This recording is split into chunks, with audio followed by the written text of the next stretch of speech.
Quando o Lula assumiu o mandato, todo mundo falava o seguinte: olha, o Lula vai ter aí a oportunidade de escolher 2 ministros para o STF. E a gente ainda falava, pô, sai a Rosa Weber, que assim de ser, nossa, uma ministra super democrática, estava longe. Foi ela quem nomeou o Sérgio Moro como chefe do gabinete dela. Foi ela quem deu o voto de Minerva para a prisão ilegal do Lula, contrariando uma decisão dela mesma, dizendo, olha, essa não é a minha opinião, mas eu vou com a maioria. Tava 5-5. Eu vou com a maioria no empate. Tá, sai a Rosa Weber, entra Flávio Dino. Excelente mudança. No outro caso, saiu o Lewandowski, que era o melhor dos ministros do STF, tanto é que hoje é ministro da Justiça, e entrou o Zanin. Aí troca um ministro muito bom por outro. Ok. No caso da Rosa Weber, melhorou, mas a Rosa Weber de bolsonarista não tinha nada. O que acontece é o seguinte, tem 2 lá que são muito bolsominions. E esses 2 chegaram até a ter embates aí, o Cássio Nunes durante a pandemia com outros ministros, e o André Mendonça agora, sobre o 8 de janeiro de 2023, teve embates aí com o Alexandre de Moraes. Pois bem, que ele agia praticamente como advogado dos terroristas. Pois bem, eis que a Polícia Federal descobre o seguinte: tem uma chance aí muito grande do Cássio Nunes e do André Mendonça, talvez eles não terem articulado o golpe de Estado, mas que eles sabiam, essa chance é muito grande. E se eles sabiam e eles não contaram para ninguém, eles cometeram um crime gravíssimo. Eu não estou falando que pode ser que o Cássio Nunes e o André Mendonça sejam presos, não sei, mas motivo para o impeachment? Tem. Então a coisa vai ficar feia. A Polícia Federal comprovou que o Cássio Nunes e o André Mendonça se encontraram fora da agenda, secretamente, com o Bolsonaro. E um dos encontros que o Bolsonaro teve com eles, principalmente com o Cássio Nunes, foi tão secreto que o Bolsonaro fez questão de colocar na agenda todos os que estavam no encontro, menos o Cássio Nunes. Ou seja, para parecer assim, nossa, o Bolsonaro está sendo transparente, ele está se encontrando com fulano, fulano, fulano, fulano. Tá, mas não colocou o Cássio Nunes na lista. E os encontros estão comprovados pela Polícia Federal. Não há dúvidas de que nas datas o Cássio Nunes e o Bolsonaro se encontraram. Não há dúvidas para a Polícia Federal de que o Bolsonaro se encontrou com o André Mendonça. Aí você pode falar, Thiago, mas o Bolsonaro ele indicou os 2 para o STF? É muito comum, normal, que o Bolsonaro tenha encontro com os ministros que ele indicou. Só que tem um problema. Uma coisa é ele ter encontro durante o mandato dele. Outra coisa é quando os encontros ocorreram em dias em que o Bolsonaro já estava planejando o golpe de Estado. Um dos encontros com o Cássio Nunes foi no dia 9 de novembro. Nós temos mensagens aí do dia 10 de novembro, do dia 12 de novembro e do dia 14 de novembro, principalmente do celular do Tenente Coronel Cid. Lembre-se, o celular do Bolsonaro não tinha mensagens antigas dele, porque o Bolsonaro trocava de celular toda hora. Depois da prisão do Cid e de outros aí, Bolsonaro obviamente deu um fim nas provas que tinham de qualquer celular dele na época. Porém, quando o Bolsonaro ficou recluso no Palácio da Alvorada, e é lá que ele encontrou com o André Mendonça e o Cássio Nunes, o Bolsonaro delegou ao Tenente Coronel Cid a função de fazer tudo. Então, quando o Bolsonaro queria falar com alguém, quem dizia ali, vamos, fulano vai encontrar com o Bolsonaro, era o Cid. E os outros ajudantes de ordens do Bolsonaro.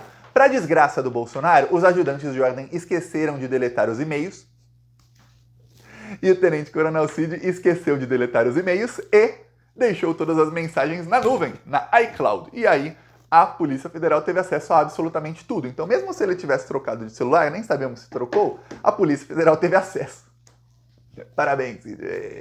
Pois bem, os e-mails mostram que o André Mendonça esteve com o Bolsonaro no começo de novembro, quando o encontro do Bolsonaro com o André Mendonça foi um dia antes de uma mensagem da esposa do Tenente Coronel Cid para a filha do General Vilas Boas, em que a esposa do Coronel Cid diz o seguinte: lembre-se, o Tenente Coronel estava com o Bolsonaro todos os dias, praticamente 24 horas por dia. Ele acordava, ia para o Palácio da Alvorada, ficava lá o dia inteiro até a noite, voltava para casa, dormia e voltava para a Alvorada porque eles estavam conjecturando ali o golpe.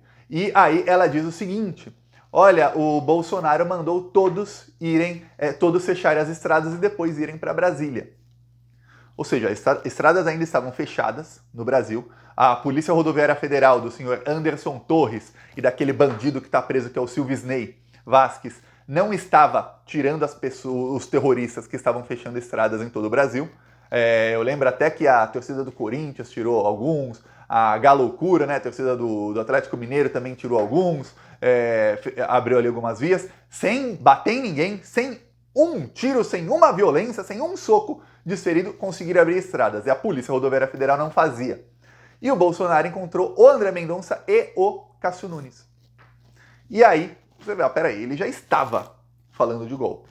É muito difícil, muitíssimo difícil, que no começo de novembro, quando o Bolsonaro já estava falando de golpe e quando ele já estava planejando o golpe de Estado, que ele tenha encontrado 2 ministros do STF e ele não tenha citado nada. Por que ele chamou esses 2 para o Palácio do Alvorada? Um dos encontros com o Cássio Nunes foi depois até dessas conversas aí. Foi em novembro, e esse encontro que ele teve aí com o Cássio Nunes, tava também o Braga Neto. Aí você fala, peraí. Bolsonaro chama Cássio Nunes para o Alvorada. Vamos lembrar, o Bolsonaro ficou 40 dias em silêncio. 2 dias depois da eleição, ele gravou um vídeo quase chorando de 1 minuto. Aí depois ele apareceu para dar uma coletiva ao lado do Ciro Nogueira, também falou ali por 2 minutos, 1 minuto e meio. E depois ele ficou em silêncio. Então foram 40 dias de silêncio total, exceto essas 2 falas pequenininhas em que ele não disse nada com nada. Pois bem, no meio desse silêncio ele se encontra com o Cássio Nunes, com o Ciro Nogueira e com o Braga Neto. Aí tem uma coisa que a Polícia Federal está apurando, que tem a suspeita de que o general Freire Gomes, que era o chefe do Exército, também estava nesse último encontro com o Cássio Nunes. Então, olha, se a polícia comprovar, e aí temos algumas testemunhas aí, lembre-se, tem uma chance do Braga Neto acabar delatando o Bolsonaro, porque o Bolsonaro está jogando a culpa de tudo no general Heleno. E a gente sabe que o general Heleno ele é criminoso, ele é aquele lixo de ser humano, tudo mais, mas que o general Heleno cumpria ordens do Bolsonaro. Vai ser preso, tem que ser, cometeu inúmeros crimes, o fato dele cumprir ordens não o inocenta de nada, mas o cara que dava as ordens, colocar toda a culpa em quem estava cumprindo as ordens, peraí, o mandante é você. É igual o caso Marielle, o assassino da Marielle fica preso, ele é assassino, mas o mandante do crime é o mandante. Quem tem que ir preso com uma pena talvez até maior é o mandante. No caso aqui dos crimes de golpe de Estado, todo mundo que cometeu o crime vai preso, mas agora quem tem uma pena maior, que é quem orquestrou tudo, é o mandante. E aí o mandante joga a culpa num dos seus peões, que é assim que o Bolsonaro trata, e agora o que se percebeu na alta cúpula das Forças Armadas, e olha, esse pessoal é burro mesmo, hein, mas é muito burro, só agora, hein, pô, parabéns aí, ó, tartarugas. O que eles perceberam agora, tartaruga é verde, né, então, ó, igualzinho pra eles, ó. É o seguinte, é que o Bolsonaro trata todos como peões.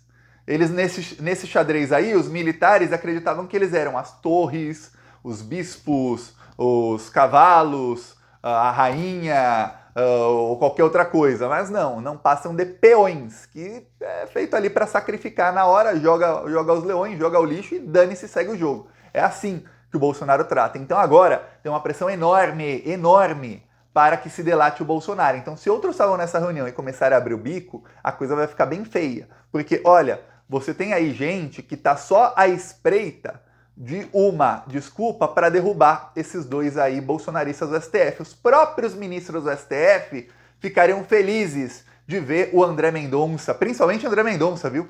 E o Cássio Nunes pelas costas, ou seja, tchau vocês 2. Ainda mais sabendo que quem indicaria outros 2 ministros seria o Lula.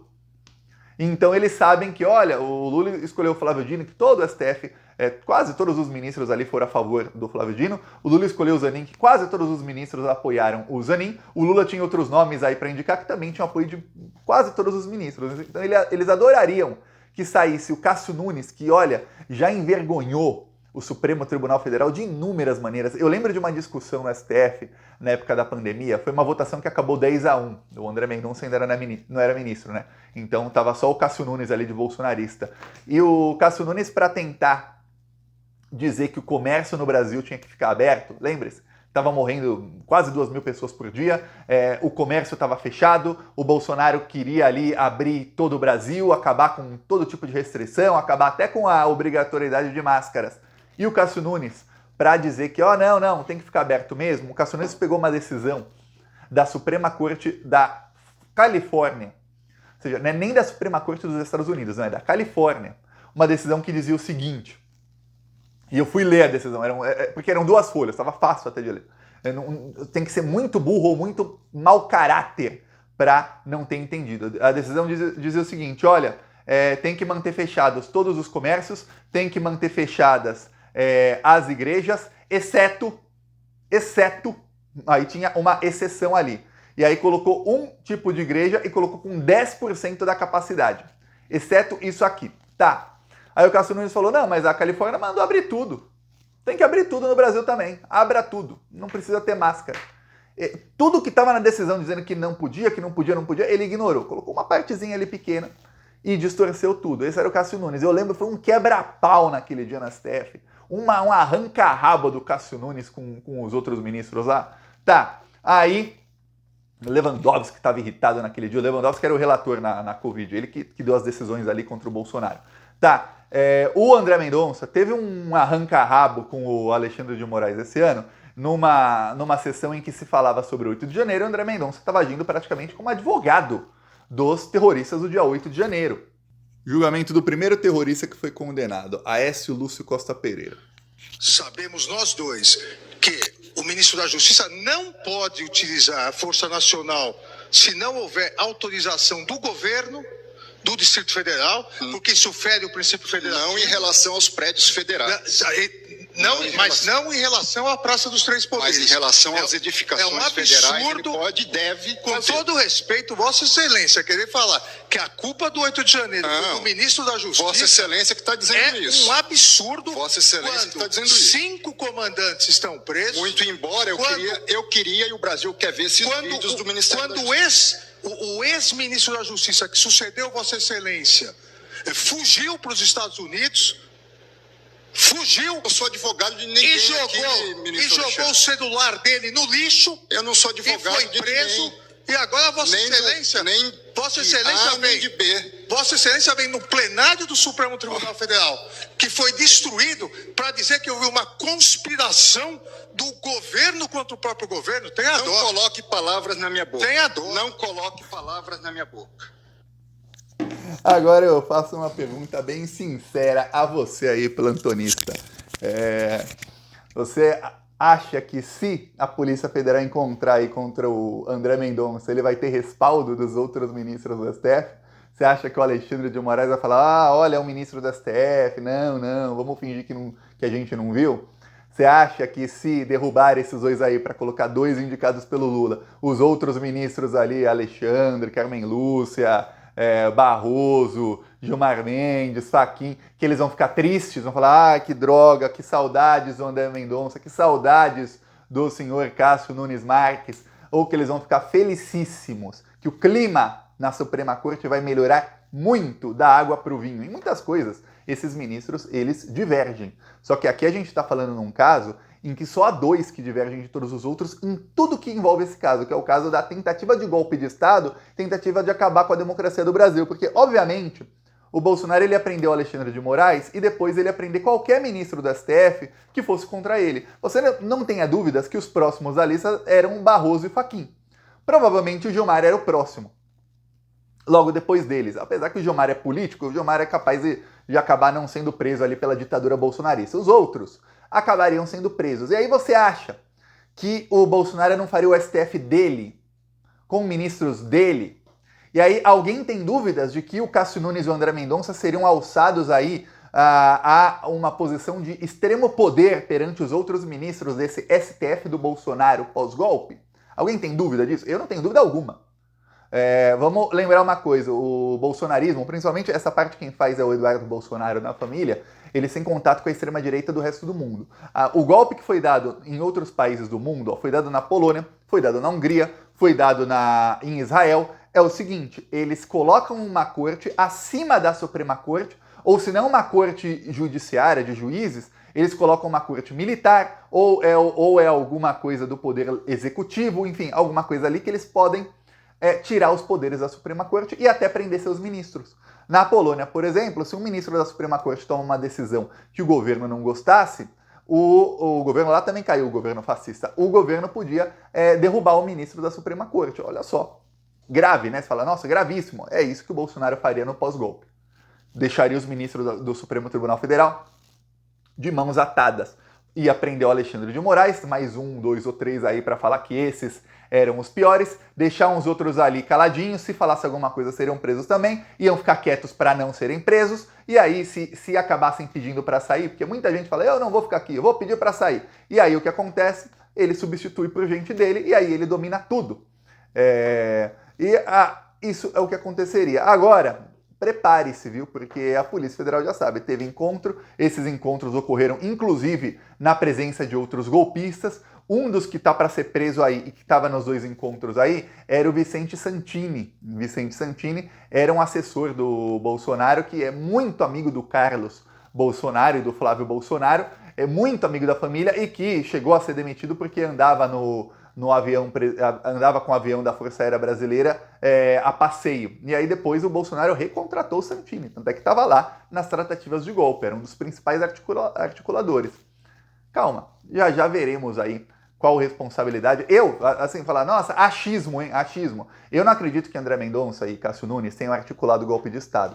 Mas se você perguntar, Thiago, você acredita que eles sabiam? Sabiam. E se sabiam e não avisaram, se sabiam e não denunciaram, eles cometeram crime. E aí, esse é o problema deles, viu? Peço aí sua inscrição no canal. Falou!